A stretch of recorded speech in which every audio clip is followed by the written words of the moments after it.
TDP ప్రతి సంవత్సరం జరుపుకునే మాదిరే ఈసారి మహానాడని ఒక ప్రత్యేకమైన స్థాయిలో జరుపుకుంటున్న పరిస్థితి. డిజిటల్ తరహాలో ప్రత్యేకంగా ఈ సంవత్సరం ఏదైతే నరేంద్ర మోడీ తీసుకున్నటువంటి నిర్ణయాలకి టీడీపీ అధిష్టానంగా మొగ్గు చూపడం జరిగింది. ఆ విధంగా ప్రత్యేకంగా క్లస్టర్ల వారీగా ప్రత్యేకంగా డిజిటల్ స్క్రీన్లు పెట్టి మహానాడు నిర్వహిస్తున్నారు. పాండ్యం నియోజకవర్గంలో ఉన్నటువంటి ఒక క్లస్టర్ దగ్గర ఉన్నాము. క్లస్టర్లో ఇప్పటికే చంద్రబాబు నాయుడు మహానాడు ప్రసంగాన్ని చూస్తున్న సందర్భం కనిపిస్తుంది. మనం విజువల్లో చూడొచ్చు. చంద్రబాబు ప్రసంగిస్తున్నటువంటి విజువల్స్ మనం స్క్రీన్ మీద చూడొచ్చు. ఏదైతే మహానాడు అంటేనే తెలుగుదేశం కార్యకర్తలకి ఎంతో ఇష్టమైనటువంటి కీలకమైనటువంటి మహానాడు. మొత్తం అనేక తీర్మానాలు ప్రవేశపెడుతుంటారు. రాష్ట్రంలో పార్టీ బలోపేతం ఎలా ఉండాలి, అదేవిధంగా పార్టీ నిర్ణయాలు ఎలా ఉండాలి అనే దానిపైన ప్రత్యేకంగా దృష్టి సారిస్తూ ఉంటారు. ఆ విధంగానే ఈసారి గతంలో కడప జిల్లాలో జరిగింది. ఇప్పుడు ప్రత్యేకంగా డిజిటల్ ద్వారా మహానాడు జరుపుతున్న పరిస్థితి కనిపిస్తుంది. దీనికి వర్కింగ్ ప్రెసిడెంట్గా ఏదైతే నారా లోకేష్ అయిన తర్వాత మొదటిసారిగా జరుగుతున్నటువంటి మహాసభకి యూత్ పెద్ద ఎత్తున హాజరవుతున్న పరిస్థితి. కర్నూలు ఉమ్మడి జిల్లాలో పాండ్యం నియోజకవర్గం అంత పెద్ద నియోజకవర్గం. దీంట్లో దాదాపు 14-15 దాకా క్లస్టర్లు ఉన్నాయి. ఏదైతే క్లస్టర్ దగ్గర ఉన్నాం మనం ప్రస్తుతం. క్లస్టర్ ఇన్ఛార్జి జనార్దనాచార్య ఉన్నారు. ఆయనతో మాట్లాడే ప్రయత్నం చేద్దాం.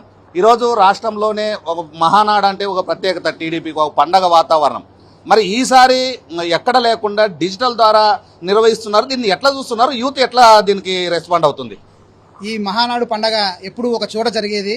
అక్కడికి వెళ్ళి అందరం పండగ చేసుకునే వాళ్ళం. ఇప్పుడు ఈ పండగ ప్రతి క్లస్టర్ యొక్క పరిధి అంటే ప్రతి ఒక్క కాలనీకి వచ్చేసింది. సో నారా లోకేష్ గారు వర్కింగ్ ప్రెసిడెంట్ అయిన తర్వాత ఈ యొక్క విధానాన్ని తీసుకురావటం, ఈ విధంగా చేసుకోవాలంటే చాలా సంతోషంగా ఉంది. ఒక క్లస్టర్ పరిధిలో ఇక్కడ ఉన్న కార్యకర్తలు ఒక 500 మంది కార్యకర్తలు నేర్చుకొని వీళ్ళ యొక్క సాధక బాధకాలు వింటూ పైన ప్రవేశపెట్టబోయే తీర్మానాలను వీళ్ళతో చర్చించి కూలంకషంగా వీళ్ళకు అర్థమయ్యేటట్టుగా చెప్పి వీళ్ళ తరపు నుంచి ఏమైనా సలహాలు ఉంటే తీసుకొని అధినాయకత్వానికి పంపించే బాధ్యతను మాకు ఇవ్వడం చాలా సంతోషంగా ఉంది. ఈ క్లస్టర్ ఈ యొక్క విధానము చాలా సక్సెస్ఫుల్గా ఉందని నేను భావిస్తున్నాను. ప్రధానంగా ఏ తీర్మానాలు మహానాడులో ప్రవేశపెట్టే అవకాశాలు ఉన్నాయి? ఈసారి యువతే టీడీపీకి అధినేత అని ఒక చంద్రబాబు చెప్పడం జరిగింది. దీన్ని ఎట్లా చూస్తున్నారు యూత్గా? యువతకు చాలా ప్రాధాన్యత పెరిగింది. ఎప్పుడైతే నారా లోకేష్ బాబు గారు వర్కింగ్ ప్రెసిడెంట్ అయ్యారో, అలాగే మొన్న 2024లో గెలిచినప్పుడు కూడా 17 మందికి కొత్తగా గెలిచిన ఎమ్మెల్యేలకు మంత్రి పదవులు ఇవ్వడం జరిగింది. స్త్రీ సాధికారత పేరుతో స్త్రీలను బాగా ముందుకు తీసుకురావడం జరుగుతుంది. అలాగే స్త్రీ రిజర్వేషన్ కూడా కూటమి ప్రభుత్వం తరఫున మేము సంపూర్ణ మద్దతు ఇవ్వడం జరిగింది. అలాగే చాలా తీర్మానాలు ఇందులో ప్రవేశపెట్టడం జరుగుతుంది.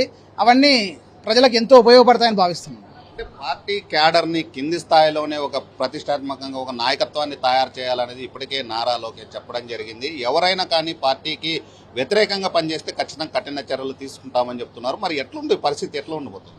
లేదు, ఎవరు వ్యతిరేకంగా చేసే పరిస్థితి లేదు. ఎందుకంటే ఇది అభివృద్ధి వికేంద్రీకరణ అన్నట్టుగా ఇది రాజకీయ వికేంద్రీకరణ. అంటే ఎక్కడో ఒక చోట కూర్చొని మంగళగిరిలో చేయడమో, లేదంటే శ్రీకాకుళంలో చేయడమో, పోయినసారి కడపలో చేశారు. అలా కాకుండా మొత్తం కింది స్థాయికి, బూత్ స్థాయికి ఈ యొక్క మహానాడు పండుగను తెచ్చారు. అదేవిధంగా ఇది చాలా సక్సెస్ఫుల్గా ఉంది. ఎవరు పార్టీ లైన్ దాటరు. ఎందుకంటే ఇక్కడికి పండగ తేవడం మాకందరికీ సంతోషము. మా యూత్ను గుర్తిస్తున్నందుకు చాలా హ్యాపీగా ఉంది. ఈ మహానాడిని మీరు ప్రత్యేకంగా ఎలా చూస్తున్నారు? మీ అధినేత ఏమి మెసేజ్ ఇవ్వబోతున్నారు మీకు? అధినేత ఇక్కడ నుంచి అధినేత అంటే ఒక్కరు కాదు, అందరూ క్లస్టర్ స్థాయి నియోజకవర్గంలో ఉన్న అందరూ కలిస్తేనే అధినేత.